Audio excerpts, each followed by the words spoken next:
Riverwind Supply. This is just a quick refresher on how to use the MaxPlex DVR on Internet Explorer. Pretty much the same rules are going to apply to Safari. It'll also work on Firefox, but it's not really recommended. It's once you're set up, it's fine. It's just the initial setup is a little bit different. On Internet Explorer, you just don't use Chrome, it will not work, but on Internet Explorer, you open it up to see the DVR. I want to show you one thing. This is a Windows 10 computer, and on Windows 10, by default, you do not have Internet Explorer visible. You'll see it here on mine because I've added it to the taskbar. Normally what you see is a little blue icon that looks similar to that called Microsoft Edge. You want to hold your cursor over that, and if it says Microsoft Edge, don't use it. Go to your Ask Me Anything bar at the bottom and search for Internet Explorer. And when you find that, right-click that icon and pin it to your taskbar. From that point on, it'll look just like this. Usually you can go right in and use Internet Explorer. Sometimes your security settings, or depend on how you set that system up, you might want to add it run as administrator just the first time so you can install the ActiveX file. To do that, you right-click on Internet Explorer and you'll see a list pop up. Go up just 2 blocks, you'll see the icon again. Right-click on it again and you'll see Run as Administrator. Approve the little block, say yes, and now you're in. When we set your DVR up initially, generally we will bookmark it to the right, to the little star on the right, and call it DVR on local network. In my case, I call it driveway, because this is a DVR that's not in my barn, it's on my driveway. So I'm just going to click my bookmark right there to see it. This is my local IP address. As you see, it starts with 192. It could also start with 10. This is a number that's assigned by your router to the DVR.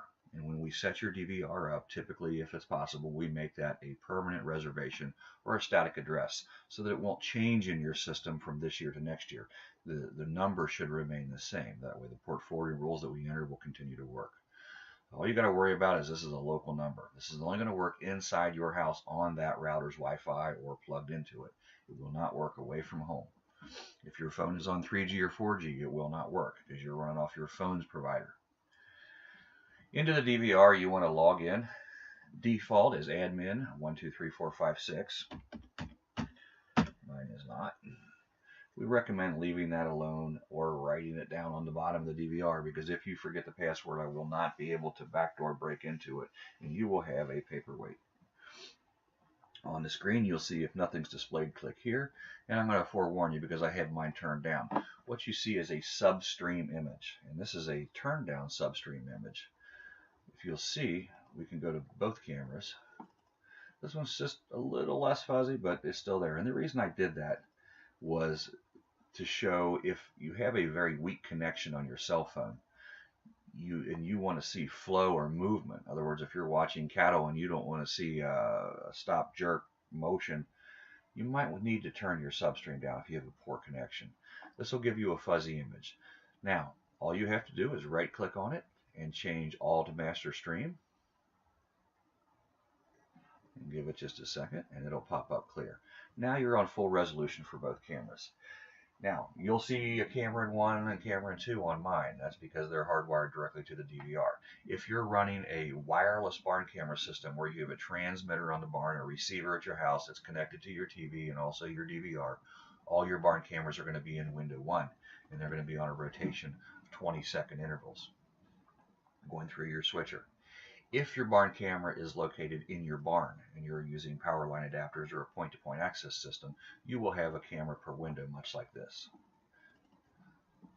As you can see, we're in full stream mode now. One of the things I want to show the live view people only before I get into the record part is you can record as well. If you'll see down here, there's a movie reel on the bottom right side, this client record. Simply clicking that once will begin the recording process, and you'll see it light up here. Clicking it again will stop that. If you want to know what's recording, where it's recording to, you can go up here to the configuration tab and look under local config. It'll show you the path where it's saving the videos and snapshots. At the same time, you also have the ability to choose which cameras you're going to view. And in my case, I only want to view camera 1. I don't want blank videos of 2, 3, 4, and 5. So you might want to go in, especially if you're a barn camera of a wireless system, just select number 1. but that'll allow you to record what's going on at the barn. And I wouldn't let that roll for a real long time. That's just made to do short segments, the birth of an animal or something you want to share with on social media or send to a friend. Or if you see something going on that's just not quite right and you need to record it, you can do that. We'll go back to live view. And the only other thing I want to show you is how to access the DVR. As you saw, we had the local IP address up here. We can also get to this system through our external IP address or our wide area network address. This is the address that the internet gives your router, not the DVR, but to your router. And the port forwarding rules that we put in there should forward that onto your DVR. If you don't know what your wide area network IP is, just go to Google and type in my IP. You'll see listed here your IP address. If you want to try and see if your router is like mine and new enough to forward it, or even some new routers won't, put that into the address line. Now, whenever you enter an address in Internet Explorer for a DVR, whether it's a number address or a DDNS name-looking address, don't use the enter key. If you do, it will take you to a search engine. Enter that number, go to the right side, and click on this Go To arrow. That will enter the appropriate HTTP in front of it and take you to that website and avoid search engines. In the case of my router, it allows me to use my wide area network address to log in. It recognizes that hey, that's our number, and it keeps the system at home and puts it out to the DVR. The IP address is subject to change. This 7483 number, that's a number that's assigned to my service by the internet provider. I do not pay for a static address, and that could be changed from day to day. I'm on a phone DSL system, and typically it will only reset and change numbers once every 6 or 8 months, if even then. If you're not sure how often, you can call and ask. A lot of times they'll tell you. Some of your cable companies and phone systems or point-to-point systems, they will actually change your IP address quite frequently. In that case, it would be a hassle. You would be getting on your smartphone app or a computer away from home. You wouldn't be able to find your barn camera. In those cases, we recommend that you set up a DDNS server in the DVR. Very quickly, if you go into the DVR's configuration window, go to Network. It's right here under Tab. You'll see mine set up. We actually have a video specially created for this. If you go to my website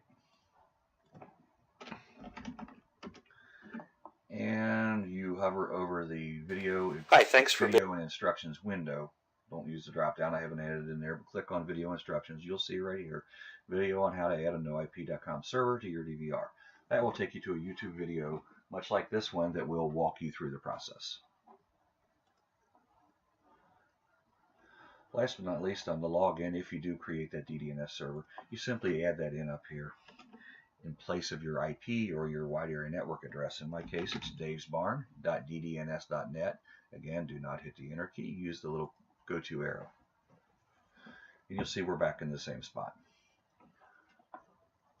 I have guest in here. I've created a sub login. You can create as many logins as you want, but the DVR will only allow up to 10 people online at one time, whether they're on smartphone apps or computers. We hope this was helpful, and happy viewing.